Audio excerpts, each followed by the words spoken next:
بسم الله الرحمن الرحيم. الحمد لله الذي كان وهو على مكان قبل خلق المكان، لم يتغير عما كان، علم ما كان وعلم ما يكون وعلم ما سيكون وعلم ما لا يكون لو كان كيف كان يكون. وأشهد أن لا إله إلا الله وحده لا شريك له، شهادة تدخلنا بها جنته العلية. وأشهد أن سيدنا ومولانا محمد صلى الله عليه وسلم وعلى آله وصحابته والتابعين لهم بإحسان إلى يوم الدين، أما بعد. فيا عباد الله، أوصيكم ونفسي بتقوى الله عز وجل.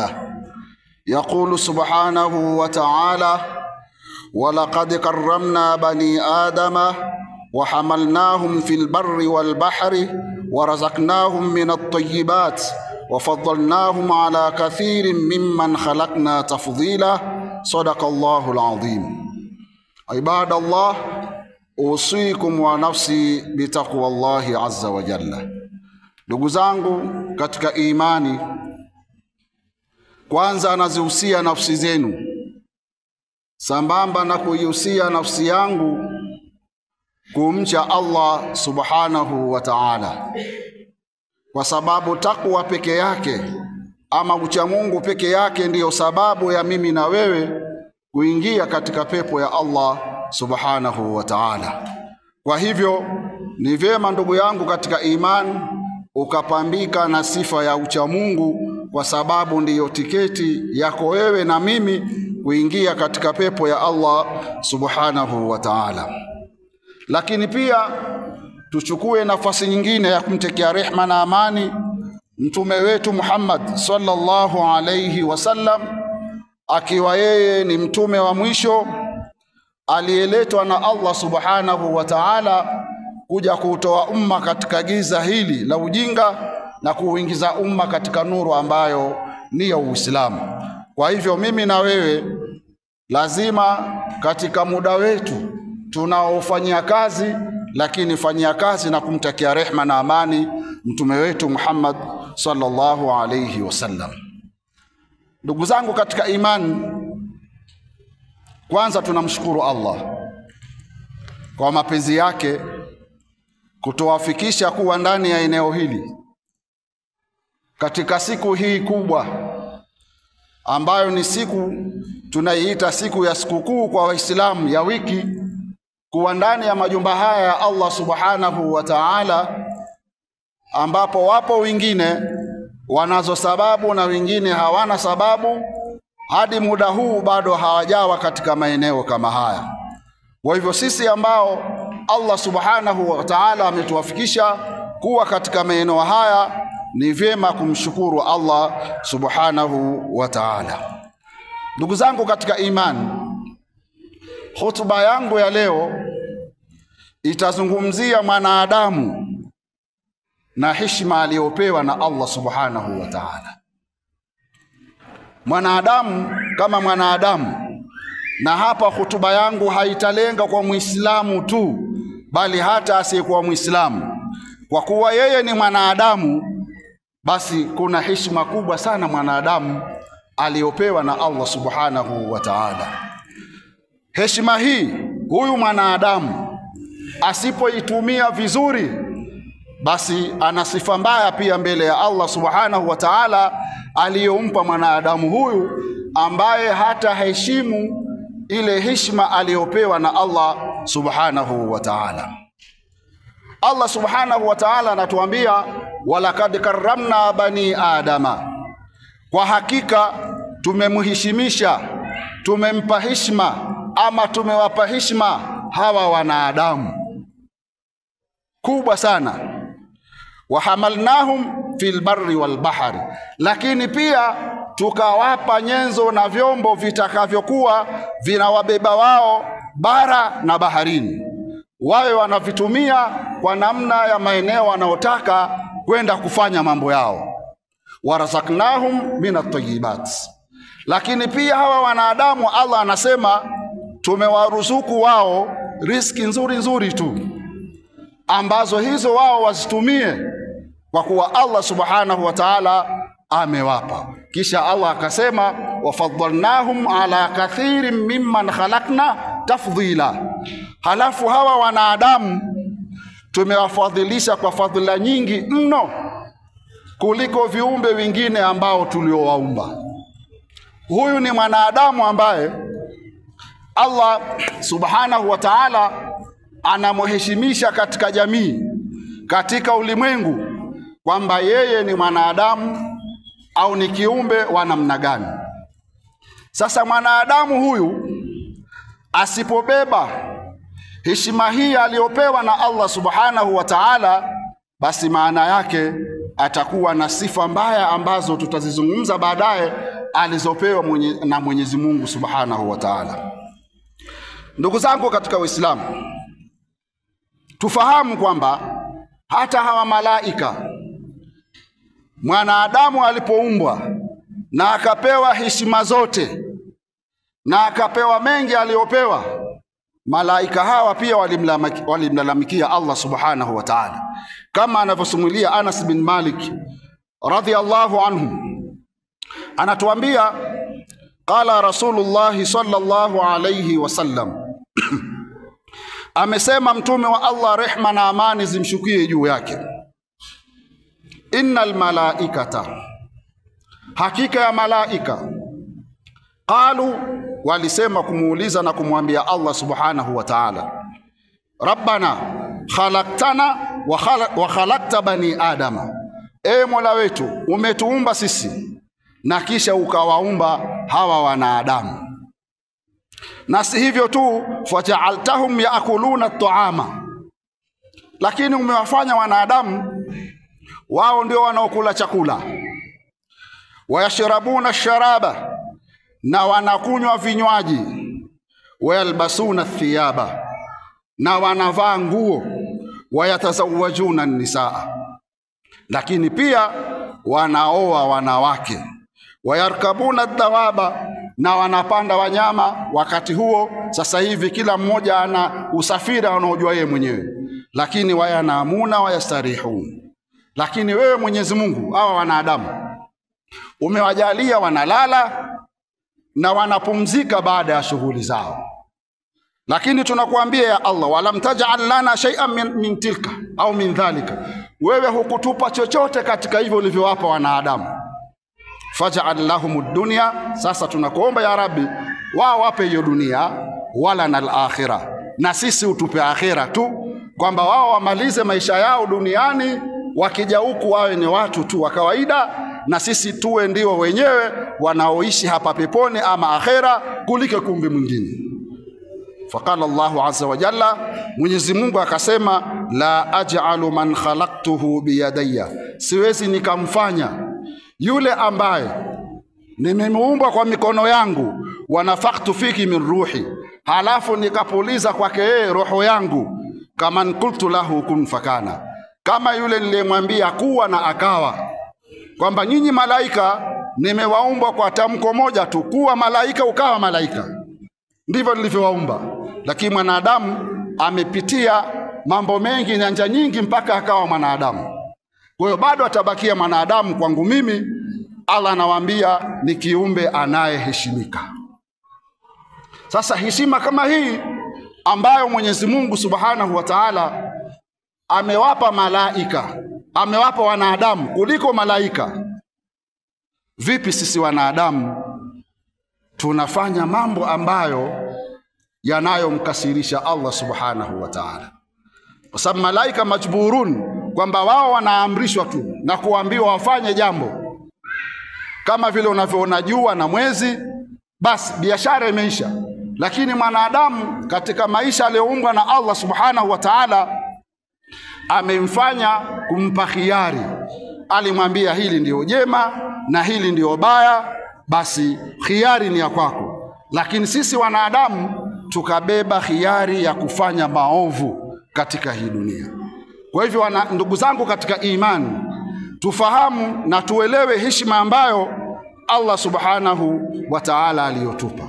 Miongoni mwa vitu alivyotuheshimisha navyo Mwenyezi Mungu subhanahu wa ta'ala, ametupa vitu vitatu.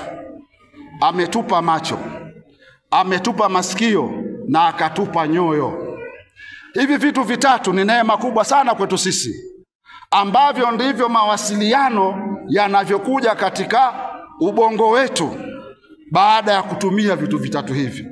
Na Allah subhanahu wa ta'ala anatuambia, wallahu akhrajakum min butuni ummahatikum la ta'lamuna shay'an.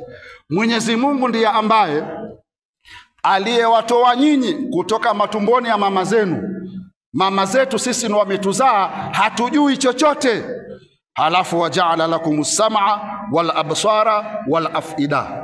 Lakini Allah anasema halafu tukakupeni masikio, tukakupeni macho, na kisha tukakupeni nyoyo, kwa lugha nyingine akili, ambazo ziweze kung'amua mambo na kufahamu mambo. Hii ni heshima kubwa sana Muislamu na hata asiyekuwa Muislamu aliyopewa na Allah subhanahu wa ta'ala. Macho, masikio na kadhalika nyoyo.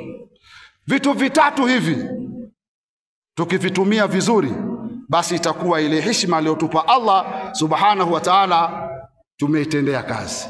Haiwezekani kwa mwanadamu macho yake yanaona matukio mbalimbali katika TV yake akikaa, na masikio yake yanasikia mengi sana kama hivi tunavyoambizana, na anavyosikiliza katika simu zake, lakini kadhalika na akili zake na moyo wake ukawa unafahamu mengi sana, alafu mwanadamu huyo asifanyie kazi vile ambavyo anavyovipata kutoka katika neema hizi tatu. Waislamu wote tunafahamu, katika siku chache zilizopita nchi yetu ilikuwa katika mtihani mkubwa sana, lazima tuambiane. Lakini athari kubwa sana iliyokuja ilisababishwa na macho yetu na masikio yetu na fahamu zetu ama nyoyo zetu. Mwanadamu anaweza akaona baya. Kwa mfano, hakuna sifahamu, tukiangalia Gaza, tukiangalia nchi jirani, matukio anayopitia mwanadamu anaona. Lakini mwanadamu huyo huyo ambaye macho yake haya yamemuonyesha matukio hayo, lakini hakuweza kupata mazingatio, lakini ndiyo huyo huyo anayesababisha matatizo katika nchi yake. Mwanadamu huyu alisikia mengi, lakini baada ya kusikia hakuweza kutafakari, kutumia kile alichopewa na Allah katika akili zake, kwamba hichi mimi ninachokiwaza ambacho nataka kukifanya nini mwisho wake. Hakutumia mwanadamu huyo vizuri. Mwisho wa siku ikaonekana kwamba hatukutumia neema nzuri hizi tatu alizotupa Allah subhanahu wa ta'ala. Pia hatukutumia ile heshima aliyotuheshimisha Allah subhanahu wa ta'ala. Na Allah ametupa macho, ametupa masikio, ametupa akili, fahamu, la'allakum tashkurun, ili tupate kushukuru. Tuangalie wenzetu ambao Mwenyezi Mungu amewaondolea neema ya macho. Wao wanaishi kwa hisia.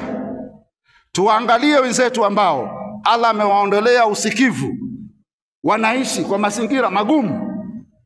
Lakini pia tuangalie wasiokuwa na akili, wanaishi vipi. Lakini mwanadamu aliyepewa akili, aliyepewa macho, aliyepewa usikivu, tunamshangaa kwamba ameshindwa kutumia neema zake hizi tatu alizopewa na Allah subhanahu wa ta'ala. Na ndio maana Mwenyezi Mungu subhanahu wa ta'ala, kwa kutokutumia heshima aliyotupa na kutokutumia neema tatu alizotupa, macho, masikio na nyoyo, ametuhitaji. Allah anasema, walaqad dhara'na li jahannama kathiran minal jinn, kwa hakika tumewaandalia huu moto wa jahannam wengi katika majini, wal insi, na wanadamu. Lahum, kwa nini? Lahum qulubun, wana wao nyoyo za kufahamu wanayoambiwa na wazee wao, na marafiki zao na viongozi wao wa dini, wana nyoyo hizo za kufahamu hayo, lakini la yafqahuna biha, lakini hawataki kufahamu kutumia nyoyo zao hizo na akili zao hizo. Pia Allah akatuambia walahum a'yunun, wana wao macho ambayo hukupewa tu utazame, bali utazame alafu urejeshe mazingatio katika akili yako. Lakini Mungu anasema la yusuruna biha, hawaoni kwa macho hayo. Sio kwamba hawaoni, wanaona, lakini mazingatio kutumia kile walichokiona hawakifanyii kazi. Kisha Allah akasema walahum adhanun la yasmauna biha, wana wao masikio, lakini kwa masikitiko makubwa hawasikii kwa masikio hayo. Allah anasemaje? Ulaika kal an'ami. Ni maneno ya Mungu haya, sio ya kwangu. Hao ni kama wanyama. Lakini Mungu pia aliwaona wanyama wana afadhali, akasema balhum adhallu, bali wanyama wana afadhali. Hawa wanadamu wenye sifa hizi wamepotea zaidi. Wa ulaika humul ghafilun, na hao ndio walioingia katika kughafilika mno. Manake katuambia hata wanyama wana afadhali kwa yule asiyetumia macho yake vizuri, asiyetumia masikio yake vizuri, asiyetumia akili yake vizuri. Nyinyi wote ni wafugaji hapa. Kuna wanyama wanaitwa kondoo. Wale kondoo wanapotembea wakiwa 100, yule aliyekuwa mbele akifika sehemu akiruka, basi wote watakokuja akifika pale wataruka juu. Wataruka juu. Kama ni 100 ni 100, wote wakifika ile eneo wataruka juu, wanaendelea na safari, na wala hawashangai kuna nini. Midhali kiongozi wao kafika pale ameruka, basi na wao wataruka, wanajua pale kuna hatari. Ni mnyama huyu. Lakini mwanadamu aliyepewa akili, aliyepewa masikio ya kusikia, aliyepewa macho ya kuona, lakini anaingia kwenye hatari. Huyu ndo Allah anasema ulaika kal an'am, bali hao ni kama wanyama kabisa. Tumeshuhudia vijana, na sisi na wengine ni wazazi wenu, ni watoto wenu, vijana wenu. Sisi mmetuona tunaingia katika matatizo, lakini sidhani kwamba kuna mzazi wakati hili linasemwa watu wanadili na simu zao, wanaangalia simu zao, wanashawishika, kama kuna mzazi aliyemweka mtoto wake chini. Hii ni hatari kubwa sana. Ikiwa wewe ni Muislamu, Qur'ani yako inakuambia jambo hutaki, na kama wewe ni Mkristo, Biblia yako inakuambia jambo hutaki, unamwangalia mtu aliyekuwa kwenye mtandao, hata kuvaa hawezi, hajui, ndo amekuwa kiongozi wako. Lakini kwa masikitiko makubwa, hata baadhi ya viongozi wa dini kwa taaluma waliopewa na huyo Allah subhanahu wa ta'ala, na wao wameingia huko. Sasa hili Allah anatuambia mwanadamu akiwa na sifa 3 hizi alizopewa na Allah, akili, masikio, macho, asitumie vizuri, huyo ni kama mnyama. Sio mimi, ni aya ya Mwenyezi Mungu subhanahu wa ta'ala. Na niyo mmoja katika masahaba Abi Qatada akasema inna Allaha khalaqal khalqa, Mwenyezi Mungu aliumba viumbe, warakaba fihimul aqla washahwa, akawapa akili na matamanio. Wa khalaqal malaikata, na Mwenyezi Mungu aliumba malaika, warakaba fiha al-aqla, akawapa akili tu za kufahamu, wakiambiwa na Allah fanya wanafanya, wala hamuasi Mwenyezi Mungu. Wa khalaqal bahaima warakaba fiha ash-shahwa, kisha Mungu aliumba wanyama akawapa matamanio tu. Sasa sahaba huyu anasema faman kana aqluhu akbaru min shahawatihi, yule ambaye akili yake itakuwa na uwezo mkubwa wa kufikiria mbali, kana ala a'la darajatan min almalaika, huyu mwanadamu huyu atakuwa na daraja ya juu kuliko malaika. Kwa sababu gani? Malaika kapewa kitu kimoja tu, kapewa fanya unafanya, kapewa akili. Lakini wewe umepewa vitu viwili, akili halafu na kishawishi. Umepewa akili na kishawishi. Sasa ukikimudu kile kishawishi chako, ukafuata yale Mungu anakuambia, wewe umemshinda malaika. Sababu malaika alipewa tu akili na anaamrishwa na Allah fanya. Lakini wewe ulipewa akili na matamanio, alafu ukapewa khiari. Ukiona kinakufaa fanya, ukiona kikufai acha. Faman shaa falyu'min wa man shaa falyakfur. Allah alikwambia hivyo. Nimeshakwambia hili kheri na hili hapa shari. Ukitaka utaamini, ukitaka utaacha. Kwa hiyo kuna kishindanishi ambacho ni matamanio, wewe ukiwa unakifuata hicho, ndio unapewa wewe ni kama mnyama. Lakini mnyama alipewa shahawa tu. Lakini ndio huyo Mungu atuambia baluhum adhallu, bali wanadamu sisi tumepotea, tutakaokuwa hatutumii macho yetu vizuri, hatutumii akili zetu vizuri, hatutumii akili zetu vizuri na masikio yetu, basi tutakuwa tupo katika hatari kubwa sana mbele ya Allah subhanahu wa ta'ala. Ndugu zangu katika imani, Mwenyezi Mungu subhanahu wa ta'ala ametuumba wanadamu, alafu akatuheshimisha. Tutumieni sana akili zetu. Na ndiyo maana kuna maneno yanasemwa, yananasibishwa na hadithi ya Mtume, lakini si hadithi ya Mtume, ni maneno ambayo yanaleta faraja kwa mwanadamu. Idha aradta an taf'ala amran fatadabbar aqibatahu. Unapotaka kulifanya jambo lolote, kabla hujalifanya tunaambiwa angalia mwisho wake. Utakuwaje? Wewe ni mwanadamu, umepewa akili. Kwani hivi ili mimi nikilifanya, alafu mwisho wake utakuwaje? Akasema fa in kana khaira, hilo jambo utakalolifanya likiwa lina faida kwako, lina khairi kwako, famdhihi, basi lifanye. Wa in kana sharra, ikiwa lina shari kwako na jamii nzima, fanta, achana nalo.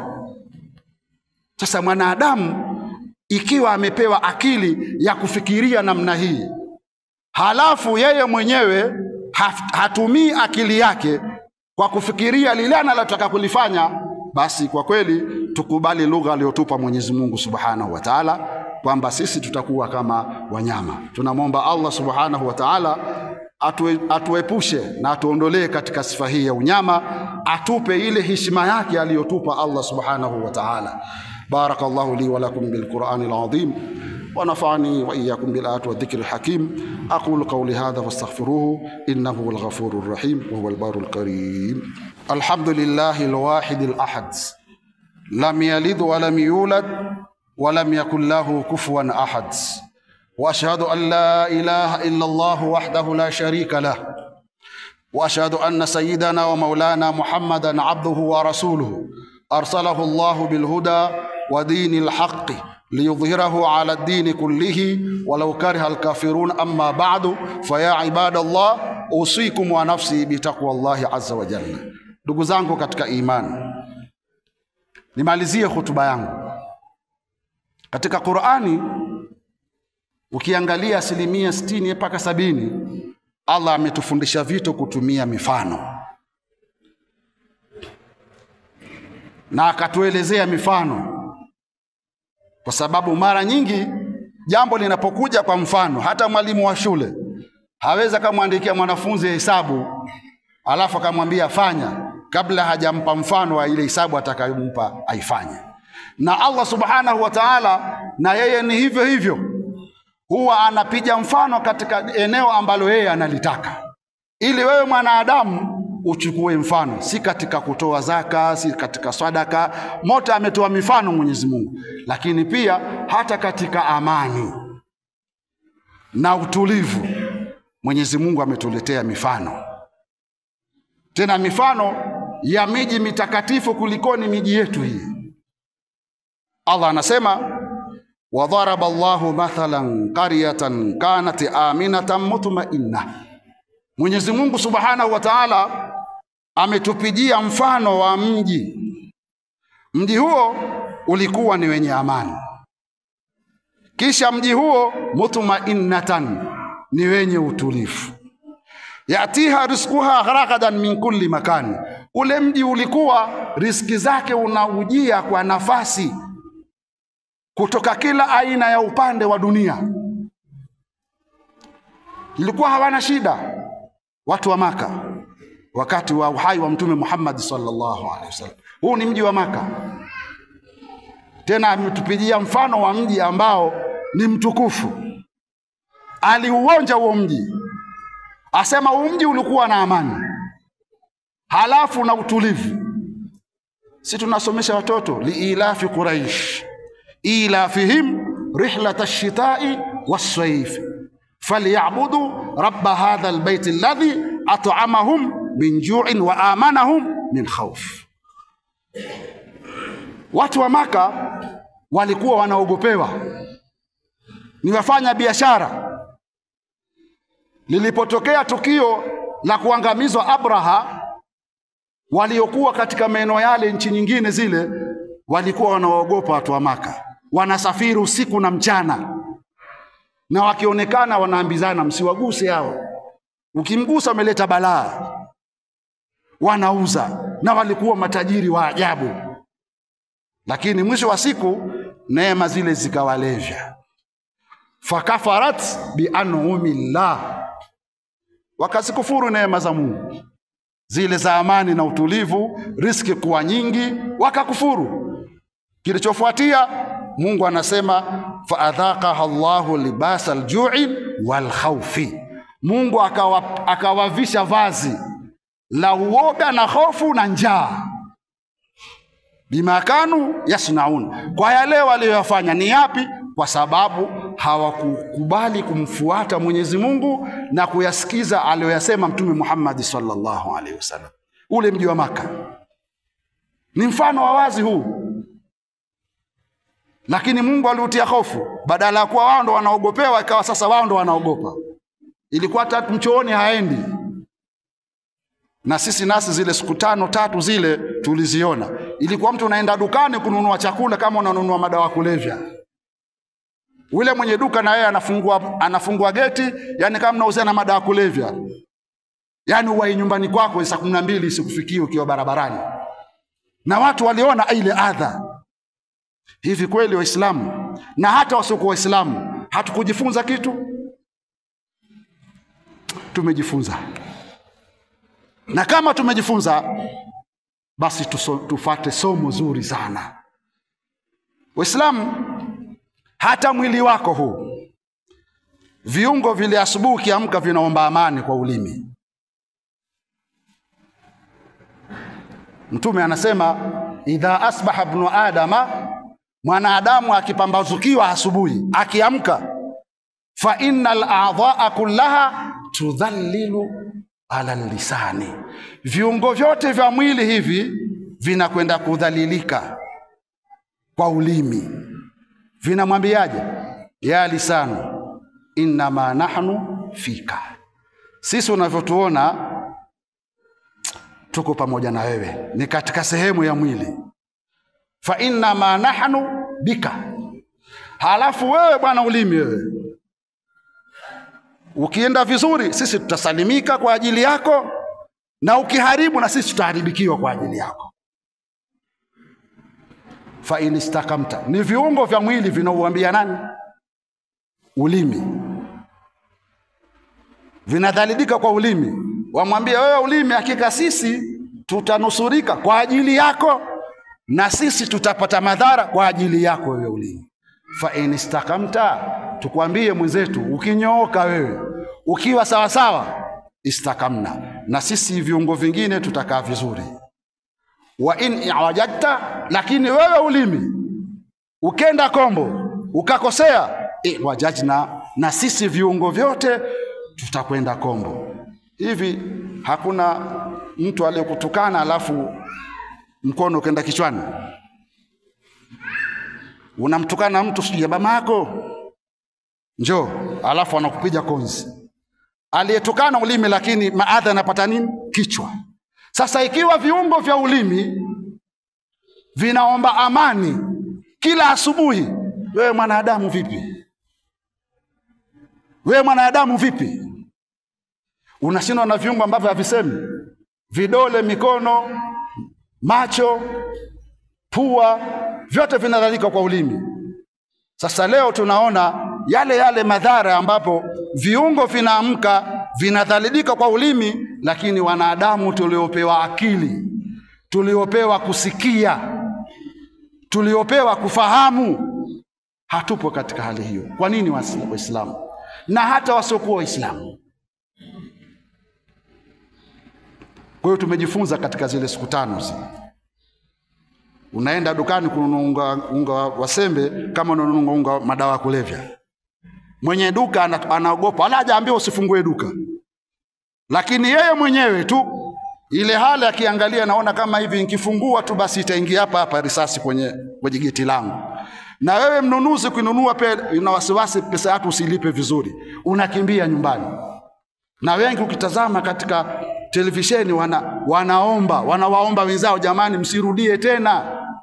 Na wewe ndugu yangu katika imani, hasa vijana wenzangu, mnapokaa maskani humo, basi ambianeni walikuwa wanafanya kazi hawakwenda makazini, hasa wale wenye kuwa wana biashara ya kujiajiri wenyewe, wapate ndo wakale, ndo walioathirika.